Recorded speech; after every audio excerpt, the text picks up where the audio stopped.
If coach Enzo Maresca could excuse Chelsea's previous FA Cup defeat as a minor stumble in a less important domestic competition, then last night's humiliating performance, in their second consecutive meeting with Brighton, exposed everything. The Blues are disoriented, and the Italian manager's position is more precarious than ever.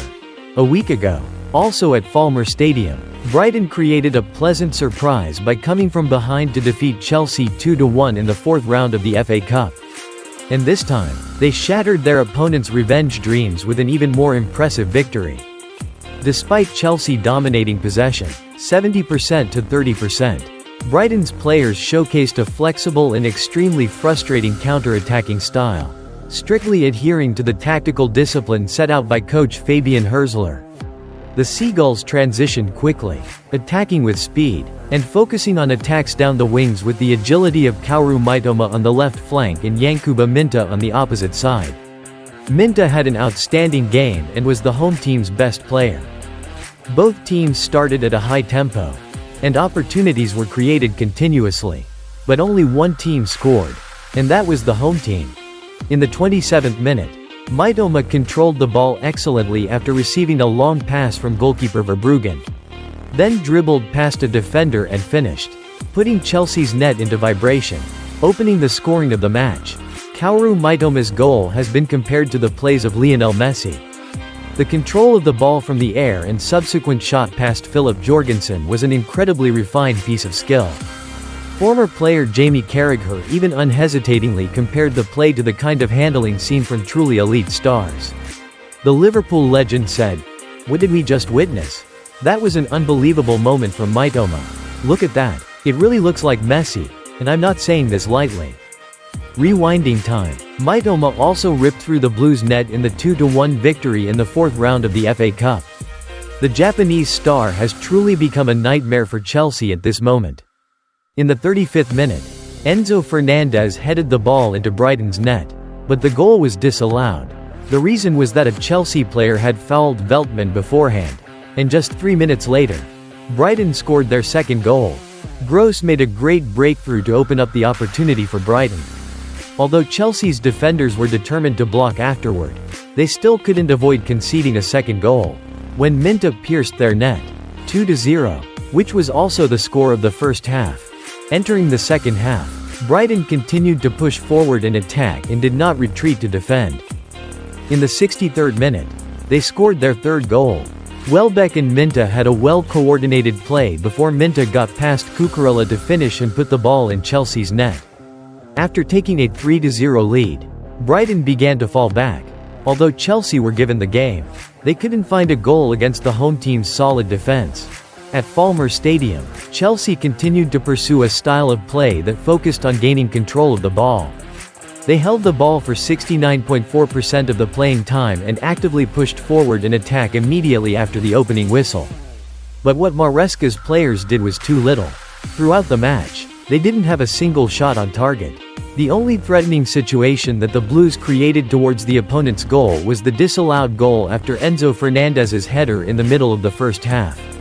Meanwhile, despite only holding the ball for 30.6% of the playing time, Brighton created many scoring opportunities. Statistics after the match showed that the home team had 13 shots at goalkeeper Philip Jorgensen's goal, 5 of which were on target.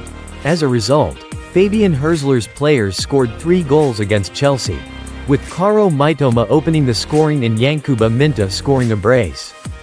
Chelsea's 0-3 loss to Brighton revealed the problems that coach Maresca is facing. The London team held the ball a lot, but their play was cumbersome, meandering with short passes passed back and forth meaninglessly. They lacked a conductor to lead the play and appeared to be depleted of attacking ideas. Therefore, all of Chelsea's attacking intentions were easily read and successfully neutralized by the home team. The lack of a true striker who can play, after the injuries of Nicholas Jackson and Mark Guiu in the match against West Ham in round 24, became a serious problem for Chelsea.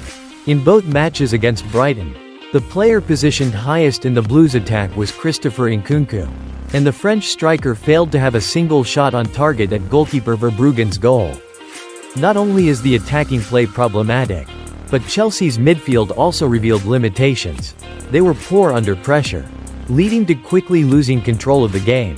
In particular, the away team's midfielders often lost the ball easily to their opponents.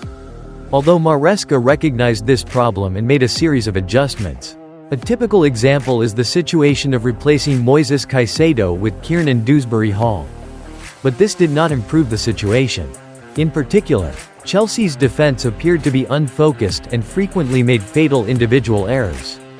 Goalkeeper Philip Jorgensen played unsteadily with many questionable decisions to come off his line, leading to the home team's net being shaken.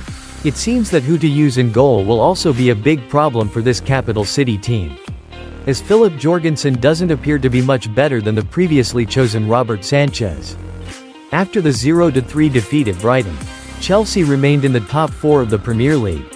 However, they are only 2 points ahead of Man City. If they continue to freefall like this, Maresca's team may no longer be in the top 4 after the next round, in their difficult opponent Aston Villa's home match. Meanwhile, coach Enzo Maresca said after the match, "We are at a point where we feel we can easily concede goals and struggle to score. I think that before the goal, Brighton did not have a number of chances. There are many things we can do better. I feel sorry for the fans. This is not the right performance that we can deliver. Especially at this point in the season. We need to stick together. I always feel pressure. Tonight, it was the worst performance since I arrived. But we are still in 4th place and in the race for European qualification." He added, "From being championship contenders, they are at risk of falling out of the top 4. Maresca's team currently has 43 points, 2 points ahead of City and Newcastle, but has played one more game. Chelsea were also eliminated from the FA Cup by Brighton, so their only remaining goals are to compete for the top 4 in the Premier League and aim for the Europa Conference League title, where they have advanced directly to the round of 16. On Sky Sports, Gary Neville commented that Chelsea played disjointedly in both attack and defense. "I don't see them penetrating the penalty area or making runs," the former England defender commented. "This is a really bad performance and I don't like anything about Chelsea tonight." Sitting in the same cabin, Jamie Carragher criticized Chelsea's attack for not meeting expectations. According to the former Liverpool player, Christopher Nkunku did not take advantage of the opportunity to start in place of the long-term injured Nicholas Jackson. Noni Madueke left the field early due to a muscle problem, while Pedro Neto and Jadon Sancho were lackluster. Playmaker Cole Palmer is off his shot and hasn't scored in the last 5 games. And what about you? Especially the fans of the Blues. Are Chelsea's recent defeats just accidents? Or will this be another crisis for coach Enzo Maresca and his players? Will the Stamford Bridge team be able to improve the situation and maintain their position in the top 4 from now until the end of the season? Or will Enzo Maresca be the next coach to be sacked at this club?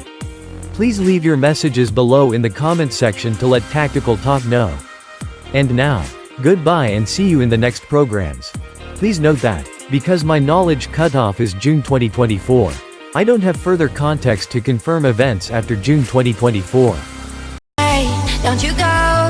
You make my every cell flow, my every breath slow and cold. Yeah, that's how you make me feel I'm yours. You bring me up when I hear only radio static. Play me a song on repeat. Right now, you hit me like chemicals. I doubt I'll ever gonna let you go. To come down feels like a bitter antidote. Never let go.